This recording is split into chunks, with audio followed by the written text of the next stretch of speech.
फिर से आपका संस्कार साइंस स्कूल की ऑनलाइन क्लास में स्वागत। पिछले कालांश में हमने समास के स्वरूप, समास की परिभाषा के बारे में पढ़ा था। आज उससे आगे देखते हैं संधि और समास में अंतर और समास के भेद। तो सबसे पहले हम चर्चा कल के जो कालांश में हमने चर्चा की थी, समास का शाब्दिक अर्थ, समास का स्वरूप, समास की परिभाषा, पदों की प्रधानता के आधार पर समास और समास का किस तरह से विग्रह किया जाता है, इन तमाम बातों पर हमने पिछले कालांश में चर्चा की थी। आज उससे आगे हम बढ़ते हैं तो चर्चा करते हैं हम संधि व समास में अंतर। पहला जो आज का मुख्य बिंदु है वह है संधि व समास में अंतर।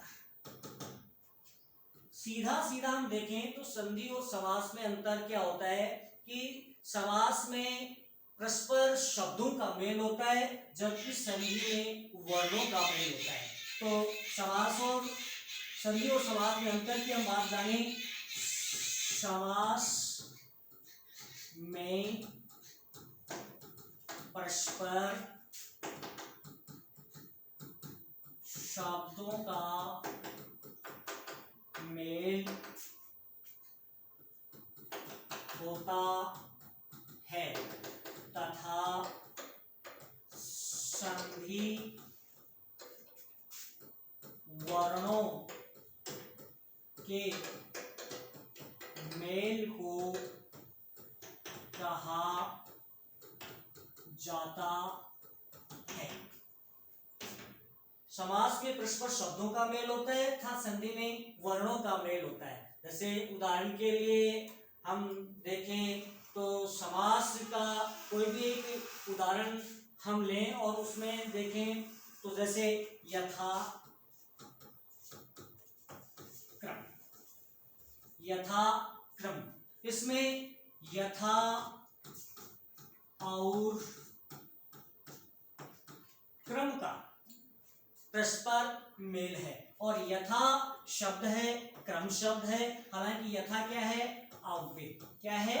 अव्यय। और क्रम, इन दोनों के मेल से समास की उत्पत्ति हुई है। और संधि की हम देखें, जैसे संधि शब्द है रामावतार, संधि का शब्द है रामावतार। ये राम जमा अवतार, इन दोनों का आपस में मेल तो है, परंतु यहाँ ए और ए, इन दोनों के परस्पर मेल से आ का निर्माण हुआ है। यानी यहाँ किसका परस्पर मेल हुआ है? वर्णों का मेल। किसका मेल हुआ है? वर्णों का मेल। जबकि यहाँ किसका मेल हुआ है? शब्दों का मेल।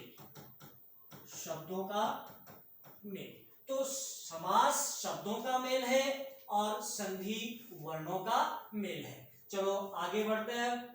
समास के भेद। समास के भेद। समास के भेदों के बारे में हम जाने तो किसी समास में पहले पद की प्रधानता होती है तो किसी समास में दूसरे पद की प्रधानता होती है। यानी समास शब्दों का मेल होता है, परंतु यह मेल जो है उसमें किसी शब्द समूह में पहला पद की विशिष्ट, पहले पद का अपना विशिष्ट महत्व होता है, तो किसी समास में दूसरे यानी उत्तर पद का विशिष्ट महत्व होता है। तो और कोई समास ऐसा होता है जिसमें दोनों पदों का विशेष महत्व होता है और किसी समास में किसी भी पद का महत्व नहीं होता है, बल्कि किसी अन्य पद का महत्व होता है। तो समास को हम पदों के महत्व के आधार पर हम एक तालिका के माध्यम से जानेंगे कि समास के कितने भेद होते हैं। मुख्यतः समास के 6 भेद होते हैं, जिसमें पहला अव्ययभावी समास, दूसरा तत्पुरुष समास, तीसरा क्रमधारीय समास और चौथा बहुव्रीहि समास और द्वंद्व समास, द्विगु समास। परंतु मुख्य रूप से हम देखें, मुख्य रूप से समास के 4 ही भेद होते हैं, जैसे अव्ययभावी, तत्पुरुष, द्वंद्व और बहुव्रीहि।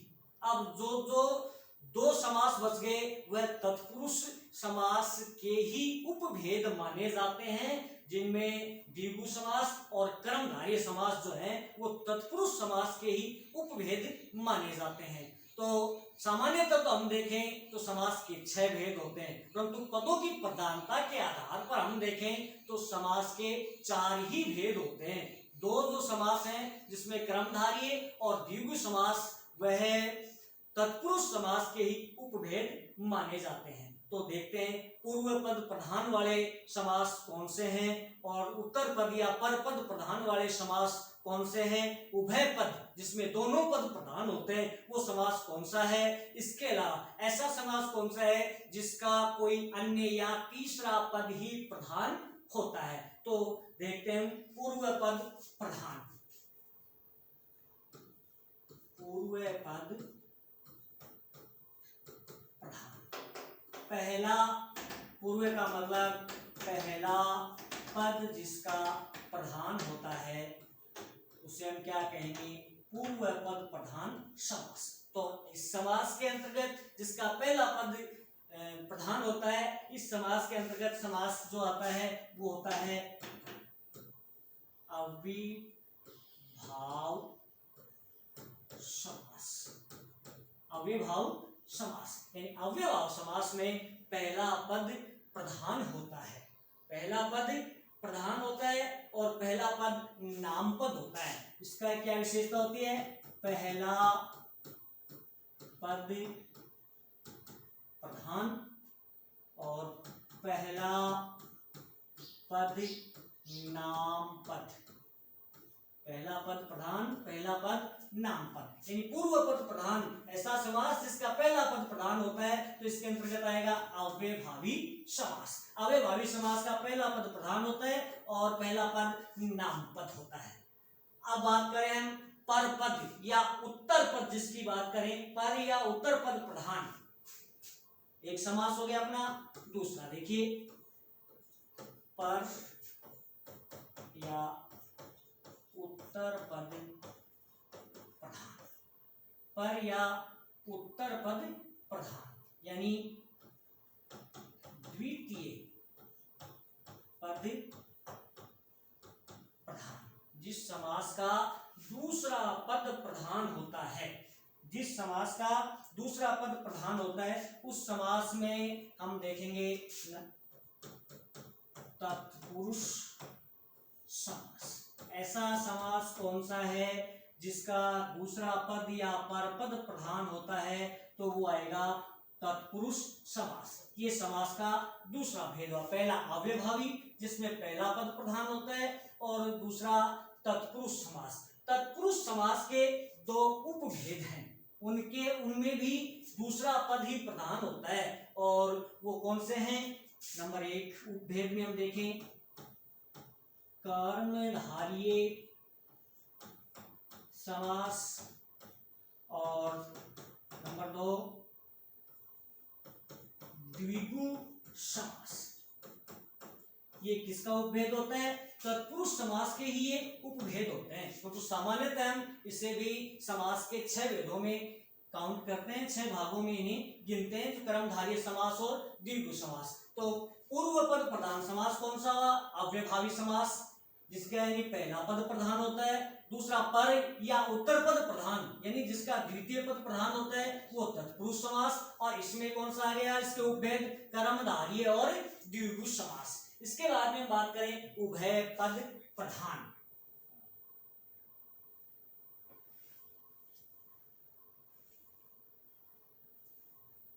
उभय पद प्रधान, उभय का मतलब होता है दोनों, उभय का मतलब होता है दोनों।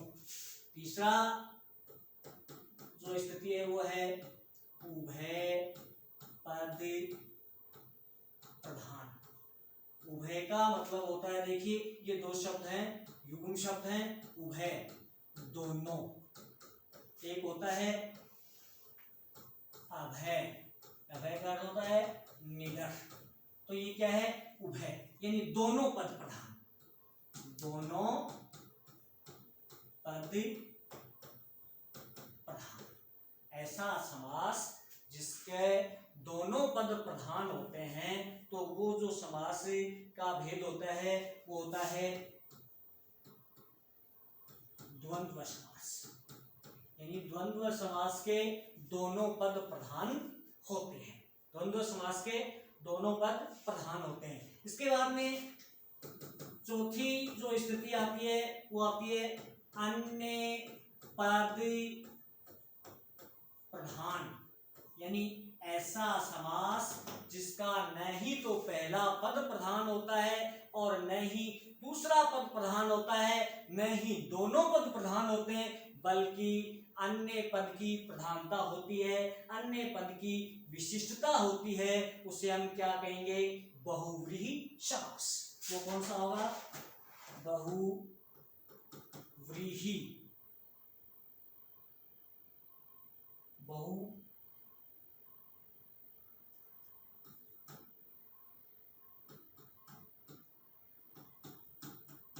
बहुव्रीहि समास। यानी इसमें तीसरे पद की प्रधानता होती है, दोनों पदों में से किसी भी पद की प्रधानता नहीं होती है। तो ये तो था प्रधानता के आधार पर समास के भेद। हमने पढ़ा पहला अव्ययभावी समास। अव्ययभावी समास में पहला पद प्रधान होता है, पहला पद नामपद होता है। उसके बाद में हमने पढ़ा तत्पुरुष समास। तत्पुरुष समास में दूसरा पद प्रधान होता है और तत्पुरुष समास के दो उपभेद भी माने जाते हैं, जिसमें द्विगु और कर्मधारय समास। इसके बाद में उभय पद प्रधान की हमने चर्चा की, यानी जिस समास के दोनों पद प्रधान हो वह है द्वंद्व समास। और इसके बाद में अन्य पद प्रधान, यानी न तो पहला पद प्रधान होता न दूसरा पद प्रधान होता, बल्कि तीसरे पद की प्रधानता होती है। तीसरे पद की प्रधानता होती है, वो उस समास का प्रकार हुआ अन्य पद प्रधान, यानी बहुव्रीहि समास।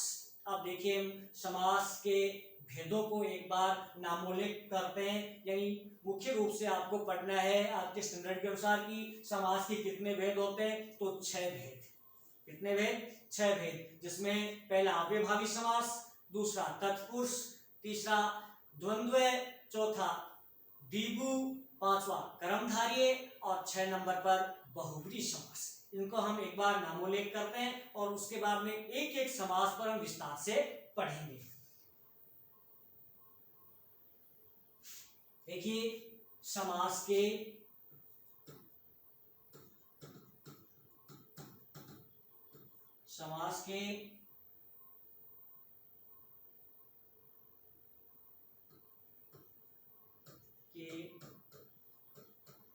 भेद। समास के भेद कितने? 6। समास के कितने भेद हैं? 6 भेद हैं, जिसको हम एक एक का नामोल्लेख करेंगे। कौन कौन सा? नंबर 1 अविभाव समास।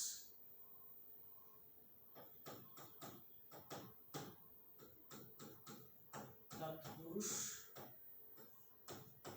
समास।